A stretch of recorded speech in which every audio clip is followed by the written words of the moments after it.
The views expressed and the opinions given by the individual host and their guests do not necessarily reflect those of Para-X, its affiliates, or its sponsors. Every breath, the air grows stale. Deathly cold winds howl and wail. Raging thunder pounds like drums when something wicked this way comes.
For the next 60 minutes, be prepared to listen to some unsettling and rather scary conversation. We all live in a world of light, but now you are entering a darker zone. Welcome to the Rev and Witch Show. Listener discretion is advised. Welcome, friends, to the Rev and Witch Show here on the Para-X Radio Network. And yes, sometimes we do talk about things that are a little bit off-key, a little bit scary, and something that is definitely out of the light. I'm the Reverend Tim Shaw, and sitting across from me, literally across the great United States, on the other coast, that west coast, is my little sister, Marla Brooks. Hello, Marla. How are you? Sitting across from me, I'd be kicking in the shins just for the heck of it. No. Oh, You love me, and that's the way it works. Okay. Killjoy. But now, are you trying to scare everybody with that opening? Are you? Mm-hmm. No, I am just preparing everyone for the palette about the topic of which we will be talking about today. Which is? The little nasties that may, attach themselves to the human aura, the human body, those who are unsuspecting, and those who are foolish enough not to know what they are doing out there in the metaphysical and the world of the esoteric occult. Yeah, especially those that say, okay, let's call in a demon. Yay. And they do.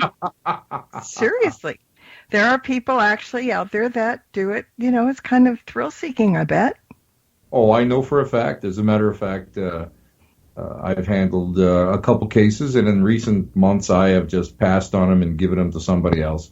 I'm getting to be a firm believer that you reap what you sow. Mm-hmm. And if you're foolish enough to go and want to call in a demon for whatever reason or something negative without knowing how to banish it, without knowing how to bind it, without knowing how to correct the situation, close the portal, banish and dissipate the vortex, well, then you know what? Then you should suffer for it. I'm sorry to say, my humanity, my compassion has now waned in recent years. So those of you out there who are, really wanting to go and work with something negative, and then when you open a good old-fashioned can of whoop-ass on yourself, don't call me. Call your local demonologist in the yellow pages. I'm sure you'll find someone who will be willing to run to your house to rescue you and make sure that everything becomes light and bright and white all around you. Hopefully. All right. So okay, here's the age-old question, because some people are going to ask this. Are all forms of divination portals for both good and bad to make their way through from the other side to pay us a visit without asking? I mean, all right, let's define divination. It can be Ouija board. It can be pendulum. It can be any number of things. And people think, well, it's safe. I've got my pendulum here. I'm just going to, see if it moves. Or I've got my divining rods. Let's see if they move. But people don't understand that anything that you do to try and contact the other side falls under the divination category, even if it seems like it's just like child's play, because none of it is, right? Well, let's even push it even further. Okay. I once had a 24-year-old witch that had 2 covens, had formed 6 paranormal groups, and a partridge in a pear tree tell me one time that no, audio recorders are not pieces and tools of divination. They can't bring in evil. They can't do this. They can't do that. Really? Oh, yeah, and I'm going to tell you one thing. You can open up a door. You can use a simple door. And if your intent is so, and if everything is just right and the energy is just right, you can go and you can bring in something nasty. And the big thing that people have to understand is that spirits lie. Everybody, it never ceases to amaze me whenever I address a group, and everybody is like, especially, I'm not going to lump it in, and I'm not going to say it in a derogatory sense, but a new age group. And the reason I say that is because what I'm finding now is most of these people that are out there taking classes in divination and being psychics and all that, they don't recognize the dark side. They don't recognize that there is a dark side. And in order to be effective in anything that you do, including divination, including paranormal investigation, whatever, you have to recognize that dark side. You have to understand that it's there. You have to study. You have to make sure it's there. And yes, anything that you can use can become a portal from hell, if you want to call it that way. Let's break things right down. Okay. Energy. What is energy? Energy is vibration. It's a vibratory field all around us, within us. Everything vibrates. Is energy positive or negative? I'm going to come right out and tell everybody that I don't believe so. I don't believe there's no such thing as that naturally positive energy or naturally negative energy. What I'm going to tell you is energy, and it has to be affected by either the consciousness on this side of the plane or a consciousness on the other side of the plane. It has to be affected through intent or whatever in order for it to become something that is palatable and can affect us. So yeah, anything that you do with if you don't, yourself. What is in spell casting 101? Not that I should know this stuff, but right. Spell casting 101. Intent. You have intent, and when you word the spell, it has to be correctly worded. It has to have a follow through. It has to have a safeguard. It has to have a lot of. has to have a loop. You know that. A lot of people know that. But, you get a lot of people out there going, well, I'm going to go and just send something negative onto, this guy that's pissing me off. You know what? This stuff can come back at you, and you have to really watch that. And it's not just the energy that does it. It's not just the natural universe coming back and trying to balance itself out. It is some of those nasties out there. The second thing is spirits lie. Spirit lies every day of the week. And, you don't know really what you're dealing with. And if you go and let your guard down, like so many people that I know that go to these haunted locations time and time again, and then all of a sudden they get complacent, well, you know what? You can turn around and you can open up and allow something into your life. Now, I'm not going to say into your body, because we're not going to be out puking pea soup and getting black eyes and, pooping ourselves. The thing that we're looking at is, you can get an attachment. You can get something that's either major or minor. You can have something that'll last for, maybe 4 days and dissipate. You can have something that can really keep rearing its nasty ass head, in a parasitical sense, for almost your whole life. So you don't know anything that you use in the metaphysical realm or the paranormal realm. And I'm going to put that in quotes because there's nothing paranormal. Everything is normal. Everything is natural. There's no supernatural. But anything that you use for any kind of divination or conjuring can backfire. It can change. It can go and bring something nasty in.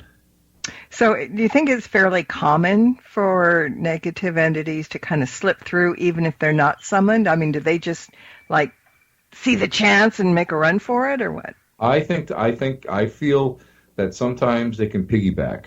And I think sometimes if you're in the wrong situation at the wrong time, yes, I really do.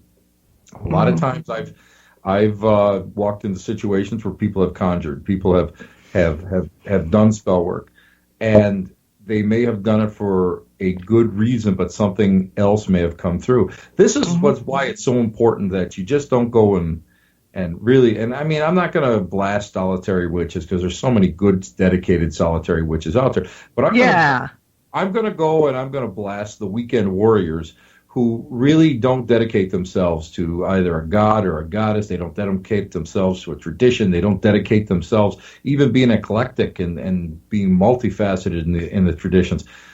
But they don't go and they don't do the follow through. They don't understand before they, you know yourself. You have to really crawl before you walk, and you got to walk before you run. And so many of us who have done this work in over the years, we found out, and sometimes the hard way, that you have to be so careful, and you have to make sure that all your T's are crossed and your I's are dotted when we start working with all this stuff. We live in an age where everything on TV looks so cool, and everybody wants to run out and try it. And we have to really be careful about that. In mediumship, too. I mean, I listen, it's one thing I'm standing up there in gallery, and I'm saying, well, I got this coming through, or her coming through, or him coming through. Is it? I don't know. I don't know. I can feel things, but I don't know for sure. And if you go in this state of being, in the state of reality in which we all are living right now, you have a lot of entities out there, a lot of spirit personalities who are benevolent or benign, and they come through and they'll say that's their Uncle Joe, just so because they hunger so much for that human interaction. Likewise, you can have something negative that will go and they become more than parasitical. They become the ones that, again, I mean, I don't believe in angels and I don't believe in demons. I just believe in energies and personalities. But these are the personalities that will come through, and they will lie to you. They will lie, and they will say this and that, and they will be nice, and they'll tell you a couple, maybe you want to know, maybe a lottery ticket or something, where something's lost or whatever, and they'll oblige you. But then again, as things go on, they may become a little bit more forceful. They may become more oppressive. And by this time, those out there who are of that realm, of that nature, they can get hook, line, and sinker. And they don't realize it until it's too late. And that's where, like, your Zozo phenomena comes into play. And a lot of you, everybody, of course, knows, The Exorcist and all this other stuff. This is stuff that we have to watch out for. And the problem is too many people don't use common sense, and they always blame it on somebody else. Well, nobody taught me this, nobody told me this. But in reality, we're all born with a sense of right or wrong, so long as we haven't been abused, mentally as children. Mm-hmm. And when it comes to this stuff, there is a healthy sense of skepticism and a very, very, very healthy, notation in our own psyches of right and wrong. And for that, we have to really watch it. We really do. And you have to be so careful. And that's why I always say you have to be a skeptic along with a seeker. Yeah. And I think when sometimes the entities do come through and they kind of hang on to you, some people don't know it for a very long time because they can be in the shadows. And you don't know. I mean, maybe your behavior changes a little bit. Maybe people around you are looking at you a little different. But I would think that they could hang on for years once they're there, right? Are you talking about me running naked through the streets again? Well, somebody's got to do it. Damn it, you're right. But they can become dormant. People don't realize that they can go into the energetic or auric field, and they can, and if you don't really know anybody that reads aura, or you don't really have anybody that might be able to see it, they can go dormant for a long time. And that's where I think a lot of times you have your real critical nasty cases, and people don't realize that this stuff, and sometimes, and I hate to say this, but sometimes I feel it's not only people that do this, but it could be generational, where it's almost like a computer virus. Sometimes they have a date where all of a sudden, if everything is right, bang, it starts to, it's like a cancer cell. It starts to go and it starts to, absorb the energy of which in the aura. I mean, you have to really, and the aura is sometimes one of the first things you look at when you look at a person who may be going through something like this. All right, let's talk about auras for a minute, because I did a little research here and there, which I've been known to do on occasion. Sorry. Yeah, Put down that Glamour magazine says, and get to the real job. Calling the kettle black, you are. Yes, you are.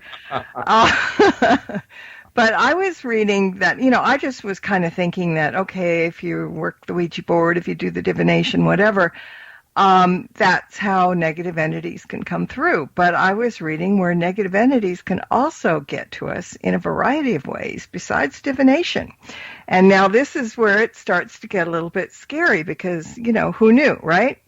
So let me throw some at you. Huh? You did. Yes, of course you did, because you're the smart one. All right.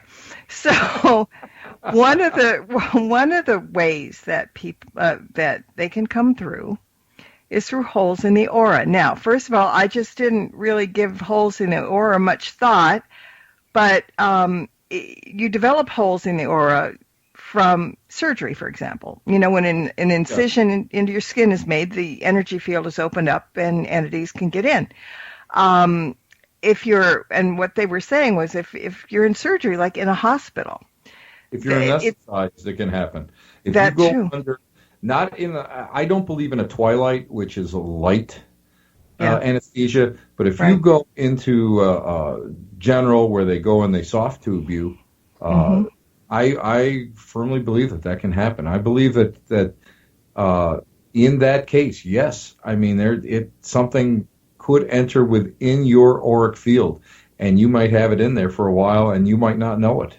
Well, see, and that's the thing. They said when they were talking about surgery, cuts of the skin and everything, they said it's really aggravated by the fact that hospitals are among the worst places to be in with an open aura, because they're letting many earthbound spirits, spirits of the recently deceased, and entities that kind of hang around hospitals. So they're looking for some place to jump in. And that's why with all my surgery, I always had amethyst and quartz and citrine with me at all times. I had it underneath the mattress, and I had it underneath my pillow.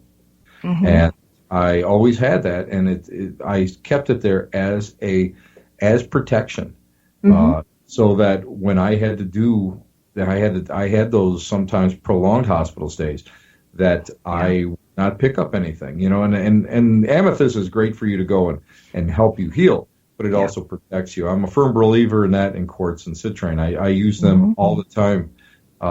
Hematite to pull the stuff out of you. That's something else that I'm a firm believer in. And you know me, I used to think stones were like a lot of BS. I thought it was, I was a card carrying spiritualist. So I mean, stones and all this other crazy stuff. I mean, but the more that I worked with it, and the more that I actually had to work with it because of my 9 surgeries and all the other stuff, I found that protected me enough.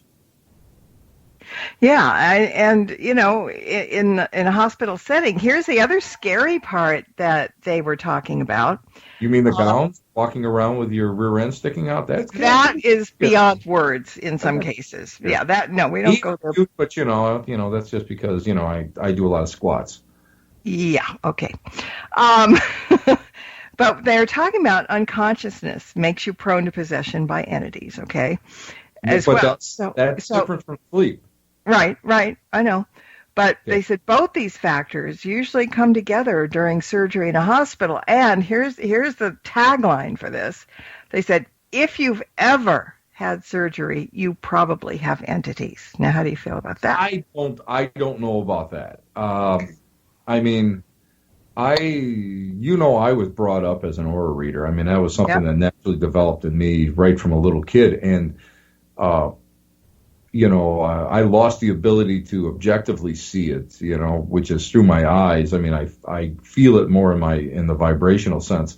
And I will say that probably 99%, 98% of the people that come out of surgeries, they won't have anything like that. I would feel it.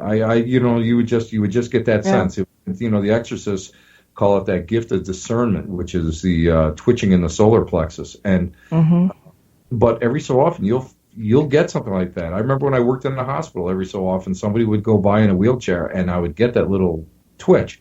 And it was almost as if something parasitical had latched onto it. But most times, no, nothing else will come up. But you have to watch it. This is something that I truly believe can happen. All right, let me talk about auras for a minute, because this is bringing up a question in my head. When somebody is reading you, not intentionally, but somebody is getting through where maybe, sometimes it just happens, like, not telling tales out of school, not going into details, but that one time you and I were talking on Skype, and all of a sudden I saw something in you, and I'm like, holy wow. Does the aura open up during that? Is that like, how did I get through there? Well, I'm a firm believer in voice vibration. Okay. A lot of people mistake when I speak to spirit when we're on an investigation. They mistake it as badgering, and I don't. But I speak loudly because I believe that. First off, I was trained as a gallery reader, and I used to have to go and project and hit the very last pew or in a setting or whatever. So I speak loudly to begin with, but you have to. A lot of times, if you're talking with somebody, you can pick that up through voice vibration. Okay. A lot of the mediums were taught how to do that through voice vibration. I mean, me, it's a little bit different because I was taught several different ways, and stuck with me was just open up, feel where you want to go, and bang, and work with it.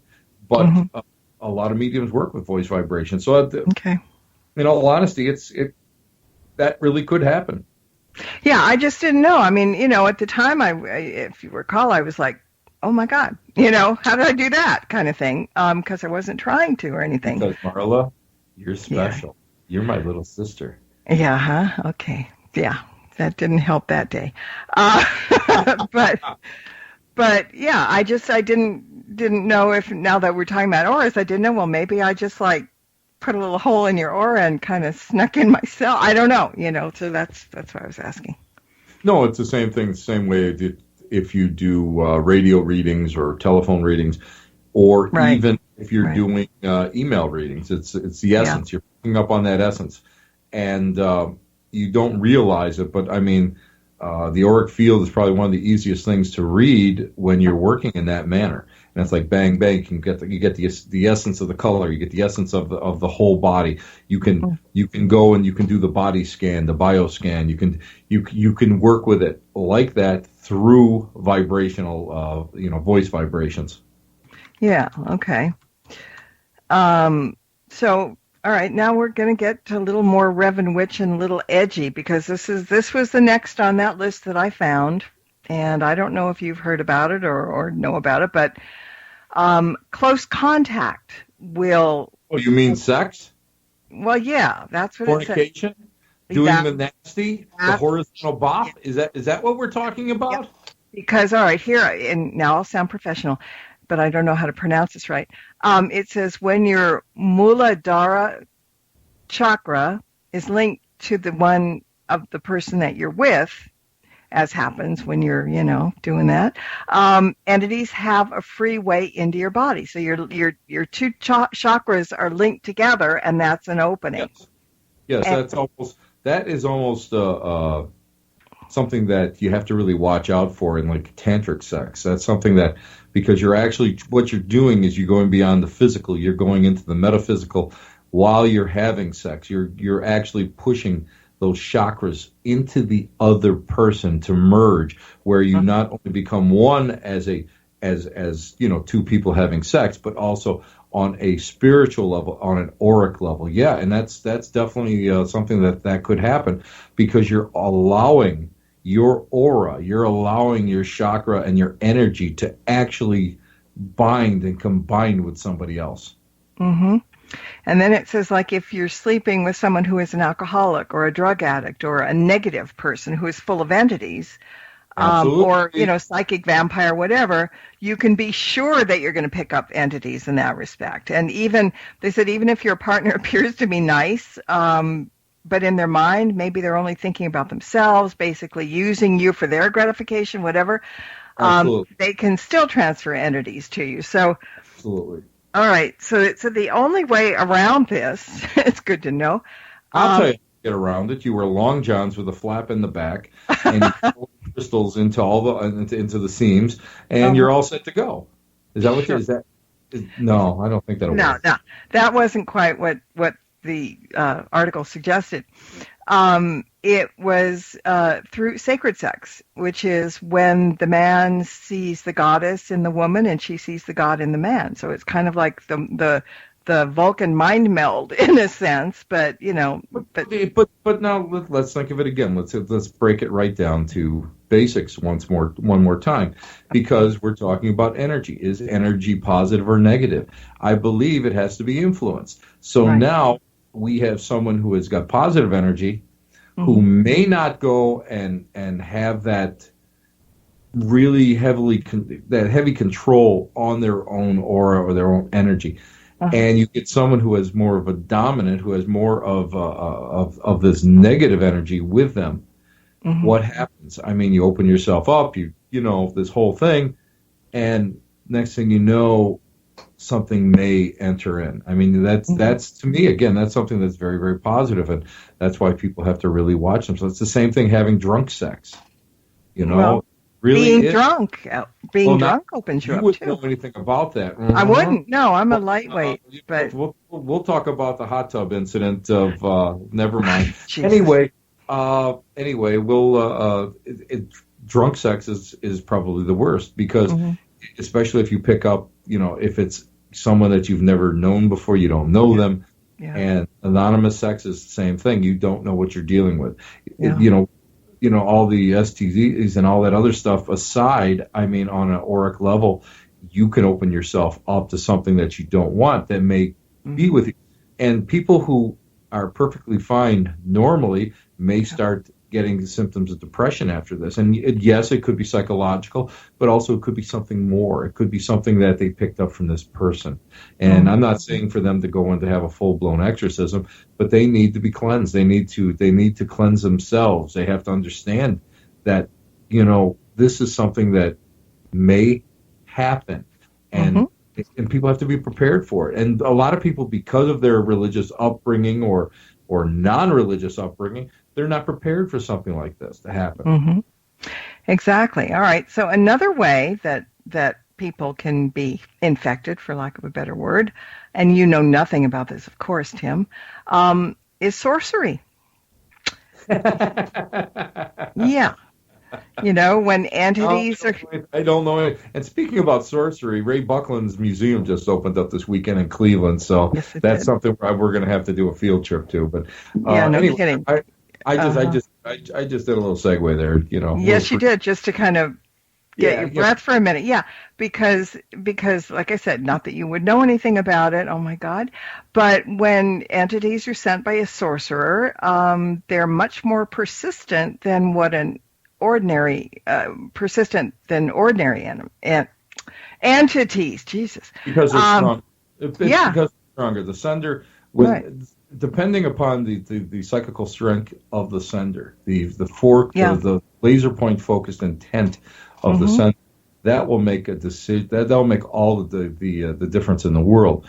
And I mean, you don't have to be a wizard. A wizard is just a name. You know, it's like, you know. It's just a moniker, you know. I don't take that seriously. But the one thing that I do say is, you know, that Buckland always said was use the term, unless you're in a tradition, use the term magician. So for a generic term, I just feel that the magician and a magician does not have to be someone who is trained.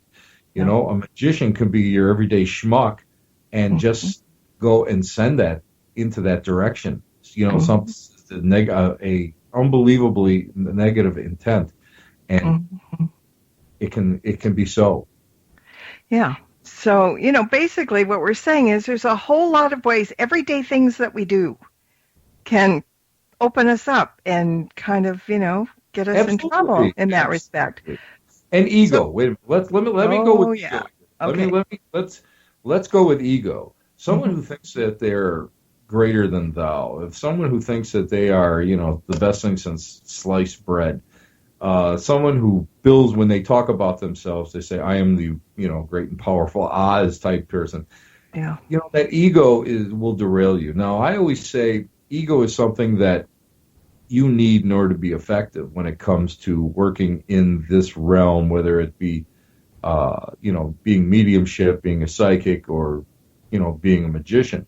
But ego also, in that aspect, can go and derail you, because what will happen is, instead of doing the right thing, all of a sudden you become tainted by something that's a little different, and it feeds in. It's just like a parasitical. It feeds in that, and it makes it just kind of builds you into that negative sphere, and you don't realize this stuff is changing, you know. And then you become, you know, you have this feeling of, you know, being, you know, self-important, and you have to really watch that, because none of us are self-important. None of us are that important in the great scope of things. You know, we're here because we're here, and you know, nobody is that special. Nobody is we're just workers, you know. And it's like, I just did a church service last night, and people were like, "Oh my God, you're reading this and that." Oh my, and it's like, well, if I let myself go and buy into that, well, yeah, I can become, you know, my ego can just inflate. And first of all, I become less effective as a worker, as a medium, if I do that, because I become self-important, not the person. Right. And secondly, you can attract anything that's negative. You really can. And you don't want to do that, because you're here to be of service to those on this side of the veil and the other side of the veil.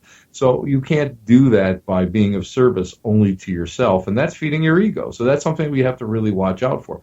And again, the larger your ego goes, the bigger and more stretched out your psychic armor is. And you can go and you can develop chinks in that armor.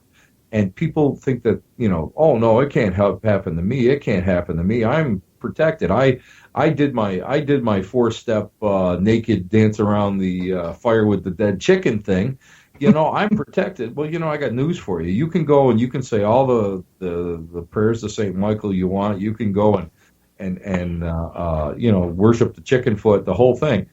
And you can still pick something up if your ego is too big because you develop those chinks. And that's why, we walk, and I'm not going to say a path of humility because I'm not, as you know, of all people, I'm not the most humble person there is. But on the other hand, really, I mean, but you have to keep things into perspective. And that's the big thing. And it's hard because all of a sudden when you start being effective in whatever you're doing, you first of all automatically become a target of anything that may be dark or might be lower or negative, but also, you just, you're leaving yourself open, and you can get negative hanger-oners from psychic to the human type. Like attracts like. So what I do is every so often when I feel that I'm getting my ego is getting the size of Rhode Island, I kind of look around and see who I'm hanging around with, who's, what I'm doing, what I'm working with.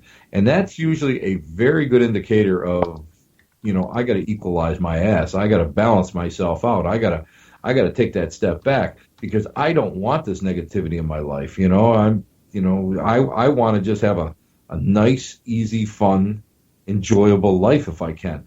And a lot of people don't get into that. People love that ego, and you have to watch that. Mm-hmm. Right. Henry was talking about, we've been talking about the negative entities, but he's asking, what about the good entities? Do they come in the same way? Do they Absolutely. function the same way? Yep. Everything's universal. Everything is balanced. So if guys like me walk a razor's edge, and what we see in the darkness, we see in the light, and vice versa. And it can be, and again, a lot of people will not agree with me because they're of different traditions, but you can attract. It all goes back down to the natural laws. Like attracts like. And if that's what you are, so you will attract. Mm-hmm. Well, and that's, something that's really good to know for some people. Now, let's talk a little bit about types of divination because there are so many different kinds. Is there one particular kind or one or two particular kinds of divination that are more likely to open up and attract somebody to come in as opposed to something else, perhaps? No, I'll come right out and say no. Everybody will say, Okay. "Oh, Ouija boards." No.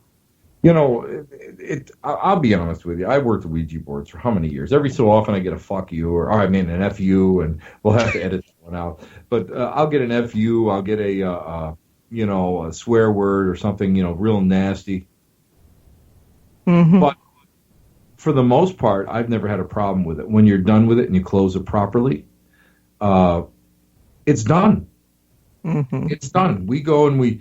I've got 17 Ouija boards up here in the office. Our bedroom is right below it, and I haven't heard a peep out of them. So there's no, they don't. But you have to understand, it's the person.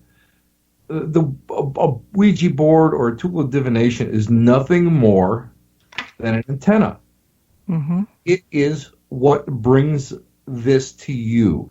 I don't believe spirit moves the Ouija board. I believe you move the Ouija board through micro movements. This stuff comes into you. This is just your outlay. Dowsing rods, pendulum, it's all the same thing to me. And people don't understand that. And the other thing is that you have to really worry about when you're working with this stuff. What happens is that people are always taught how to use it, but never how to properly control it. Anything that you do has to be done with a boundary. Everything has to be done with a boundary. Mm-hmm. You do not go and do anything without having boundaries. Now, the latest thing out in the market are the Huff Wonder boxes and the spirit enhancement boxes and the amplifiers and all that stuff. Well, I got friends that use them and they're just swearing F this and F you and bringing in the names and all that. Mm-hmm. Well, I've never got that. I own 2 of them. Plus a software that I kind of like. I have never gotten that. You want to know why? Because right up front I say, listen, this is the situation, guys. I'd like two-way communication. I really would, but I'm not going to put up with it. I'm not going to put up with anything stupid. I refuse. No obscenities. And the one night I got, you will scream. And I said to her, I said, oh, yeah, really? I'm going to scream? Yeah, okay. That was the end of it. And then I got some positive stuff. But the boxes themselves are no different than Ouija boards or working a seance or a vigil. You have to open them properly. You have to close them properly. And to do it properly, to do it really correctly, you have to have some kind of form of spirituality that you personally believe in 100%, not some rainy day guy that goes to church on Easter and Christmas and that sort of stuff. You have to have this internally. You have to have that. You'll never have a problem if you have it internally. Exactly. When you're a chipper. Oh, well, I just need St. Michael when I go out in paranormal investigations. Oh, I need the hammer of Thor when I do this. I need to break out some sage. I need to do, I need to light this candle whenever. No, it's something that you have to live. And people, and I'm not talking, let's face it, you and I, we live a life that's not all that exciting and it, but yet our spirituality is really ingrained, and it's really something that we believe in, and that's what's important. Whereas people, they just chip at this stuff, and it's the chippers that get into trouble. It's like it's the people that really don't understand what could happen. But it's cool because they either saw it on TV or they heard about it or they read about it on one of the latest glossies that came out. Exactly. All right, so we were talking about Ouija boards, and you do talks on Ouija boards, and your Ouija boards. I want to talk about Zozo. Now, is he an urban legend or what? Zozo first burst on the scene, I believe, in the late 1800s. I believe that's the first time that anybody ever recorded anything like that. Now, here's the thing with Zozo. At first, I doubted it. I really did. I doubted. I thought it was an urban legend that somebody like the Slim Man, came up. Yeah. They created it on the internet, and poof, it's like a thought form that has been given life. Now, Zozo actually contacted someone I know personally, who in no way, shape, or form would know who the hell Zozo was. Oops, that's scary.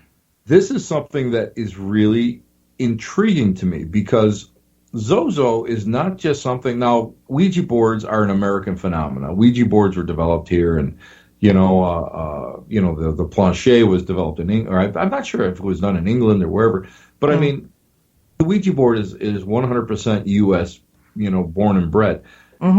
Yet, when the Ouija board is done in other countries, in other parts of the world, they still get Zozo. Why is that? And these people would have no idea who Zozo was. So what is this phenomena? Is this a phenomena where the thought form has become reality, like the Slim Man? Or is this something even more? And Zozo is one of those nasty little things that, again, when I say spirits lie.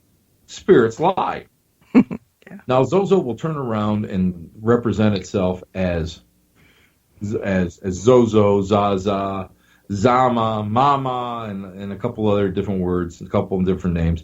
And it comes in as very benign, very, very friendly, will do your bidding. And what it does is it suckers you in. It's like some of these haunted locations, they're a lot of fun to investigate. And then all of a sudden one day it comes down like a sledgehammer. Same thing. Zozo, what it wants is Zozo wants to trick you. And Zozo wants you a lot of times to go and it'll ask you, listen, can you do this for me? And you go and do it. And then the next step is, listen, can I kind of work through you? And because I've got this stuff that this mission that I was supposed to do when I was on Earth, and can I do? And the minute you say yes, that's it. Yeah, you've given permission. And that's it. All bets are off. Yeah. Oh yeah. I mean, if you read Hostage to the Devil by the late Father Malachi Martin, you start seeing these different cases of demonic possession, and in each one they had to allow themselves to be used, and that's what, I mean, basically that's what even the attempt of temporal possession is. It wears you down. There's a benchmark system in just about every culture that has the same benchmarks for these nasty things, and Zozo is probably the poster boy. I was just going to say that. It really is, and I think the best thing is we were in Detroit.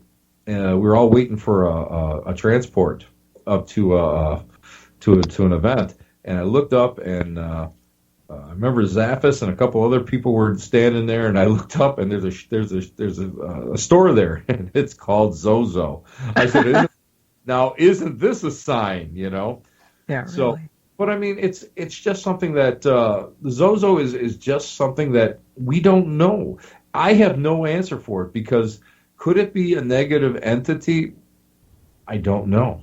I believe it might be. I mean, again, I don't believe in demons and all that, but there's some nasty personalities out there. And if you got something that's been nasty, that's lived through many ages and still existing through hatred, it's a possibility. It could be there.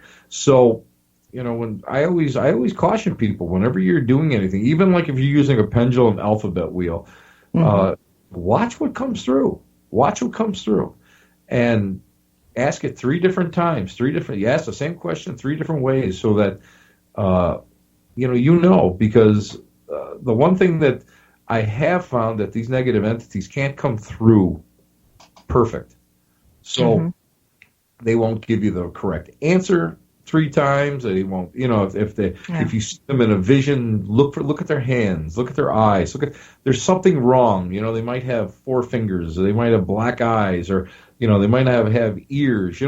There's different things that will come through. You have to watch that. So these are things that you have to really be aware of. And a lot of people aren't. A lot of people are like, oh my God, this is great, this is fantastic, and that's where they get the trouble. Exactly. And have you heard of people who claim that the devil himself, Lucifer, has come through? I mean, somebody that would probably make Zozo look like a cheap trick. Listen, I used to work with guys like that. And normally it was after payday, and they all had full of coke, and they had spent the whole entire weekend on the West Side, and they saw Lucifer. But yeah, I have heard of that, and most of those are lesser. If you look into the demonic realm, the hierarchy of demons, they're lesser minions that pose, again, spiritual lie, and they will present themselves as something else. And also, there's a type of spirit out there. When we start opening the door, there's different categories of spirit, and one is a deity spirit. They present themselves as anything from Lucifer to God the Father to the Lord, the Lady, to Saint Michael. They will go and they will present themselves to you in that way. Are they? It's hard to say. You've got to really go, and you have to weigh it and measure it, and hope to God that it's not negative. And that is a type of spirit. It's almost as, it's like we have like the human mimic, the doppelgangers and stuff. Right. It's the same thing. It presents itself in that way, whether to scare you or to make you honor it, or to bring something to you. Like, the entities, the spirit personalities will come in the guise of an angel. To bring blessings and healing and love and that sort of thing. So, I mean, it a lot of times it depends on your own religious upbringing, but yeah, I've heard of people seeing what they consider as Lucifer. All right, so let's say that somebody is doing some sort of divination. All right, let's use the Ouija board for example, and Zozo comes through, or they're using any other kind of divination, and they sense that something came through. All right. What do you do right then and there? Somebody is saying, some entity is coming through and saying, I'm so-and-so, I'm Zozo, I'm going to scare the bejesus out of you, whatever. What do you do? They're there then already. So how do you handle that? That is where you have to go, and you have to take stock in your life, and you have to banish them yourself. Because in 9/10 of everything that goes on, when you have an external entity going and doing this type of work, which means a shaman or whatever, you're actually giving your power over to that person. Mm-hmm. Whereas I don't believe in giving my power over to a person. I believe in empowering myself. And Right. it is at the point of realization that I believe that it becomes lessened. And I believe through a lot of self-healing and really setting those boundaries for yourself and not giving in, refusing, no matter at what state you're in, to refuse it. I believe that at that point you can go and you can rid yourself of these entities. The problem in our society today is we go, we like to go and we like to have other people do our dirty work. Mm-hmm. And that's where I think a lot of people make a mistake, because there's a lot of, listen, everybody out there is not meant to do everything for everybody. Readers can't read everybody. No matter what people go and they may go and they may claim. Readers, sometimes they have trouble reading certain people. It's the same thing with energy workers. It's the same thing with healers. It's the same thing with people who work with the cleanse. Sometimes it just doesn't work. And what you're really trying to do is you're trying to re-empower that person, to give that person, it's like a savage haunting, a bad haunting. You want to go and empower that person. Once you give that person, you can convince that person that, yes, it's up to you to go and say, hey, this is my plane, this is my house. No. If you want to go and you want to live here peacefully, that's fine. Mm-hmm. But until that person gives up, giving over their control, giving their power over to somebody else, Mm-hmm. it'll never work.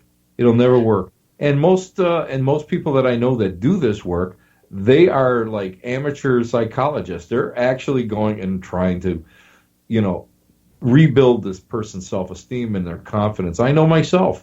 That's the hardest part. That's the hardest part. You can go into a house, you can lessen it. You can lessen whatever energy's in that house. Anybody can do that. That's like energy 101. If you can't do it, then you should hang up your shingle, And if you're afraid to do it, you should definitely hang it up.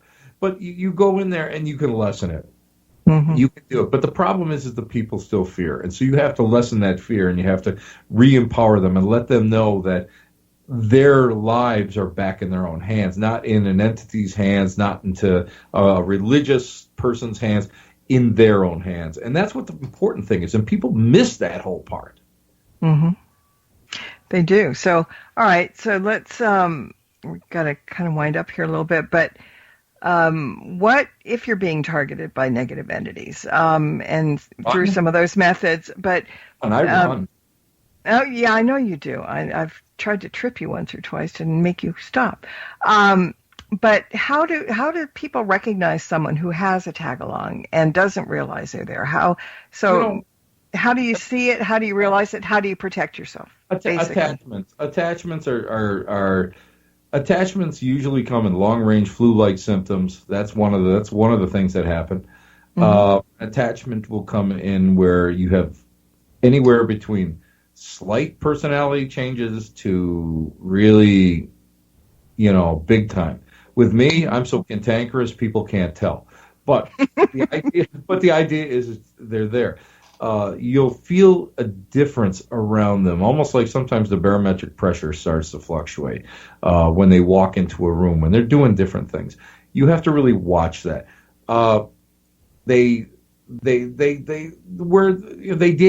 A lot of times they'll sit there and just stare off into space where they never did that before. Again, that's a change in the personality, a change in what they're doing. Mm-hmm. And also, if they start like being obsessed over something, especially in the metaphysical, because in the beginning, years ago, we used to say infestation was the first phase of any kind of demonic or negative possession attempt. But now it's obsession. Paranormal investigators get in trouble all the time because they become obsessed with a location or a tool. I mean, people are riding around, talking into tape recorders in their cars. That becomes an obsession. That's unhealthy. Right. That's like being on social media 12 hours a day. Well, okay, I'm on 11 and a half, so I'm good. But But you know what I mean? Obsession is something that you really have to watch out for. And lack of enjoyment. I mean, again, a lot of this will mimic depression and anxiety. You have to really watch that, and that's where you have to really try to get the person to go seek out, a mental health specialist. And that's something that even, the exorcists will automatically try to get you to do. So, yeah, those are like some of the red flags that you have to look for. And the big thing is, it's not just one person that's seeing it; it's more than one person. It's your group of friends, your social network. That's what you're looking for. Yeah.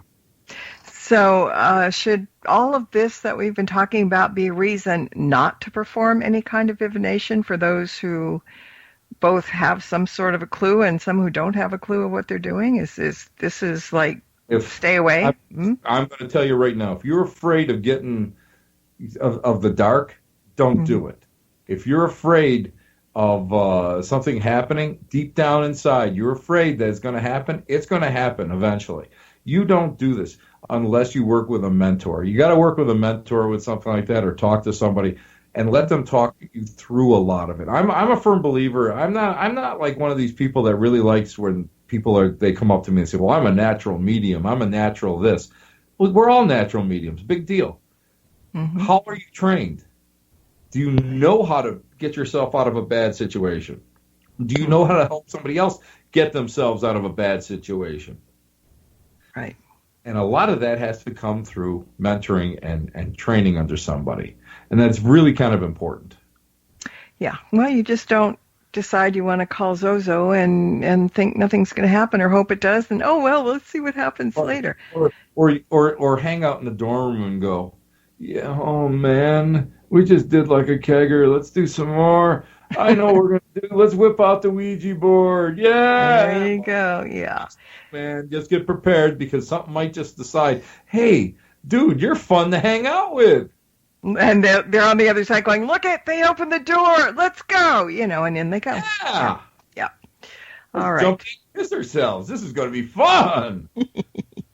Yeah. So just, use your head. That's the bottom line. Use your head, know what you're doing, and listen to this recording again. This episode again, so you can hear some of the things that you missed.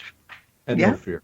No fear. And no fear. No fear. Can't have any fear whatsoever, because fear inhibits everything. Fear lessens your own energy, and fear attracts parasiticals. Fear attracts addictives.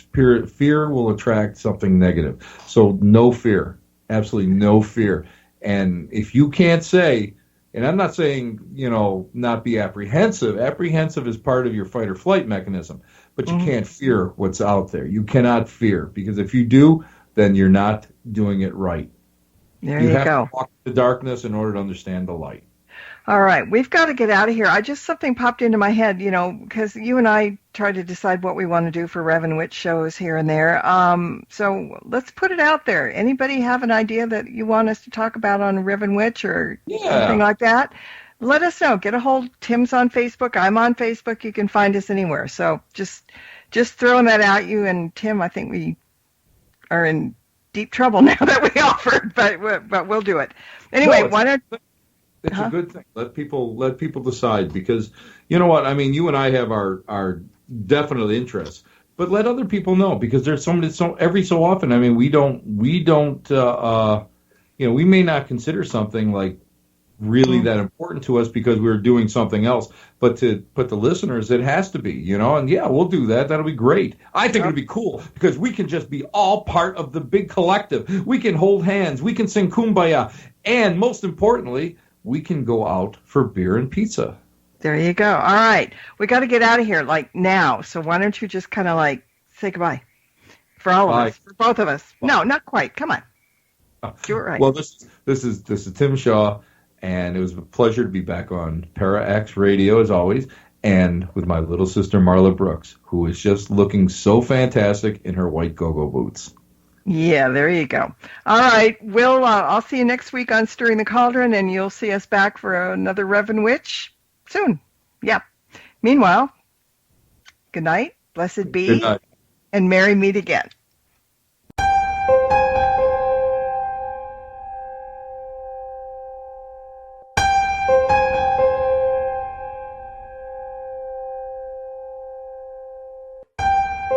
have been listening to The Rev and Witch Show. Classic horror provided by Incomputech. Written and performed by Kevin MacLeod. Copyright 2017.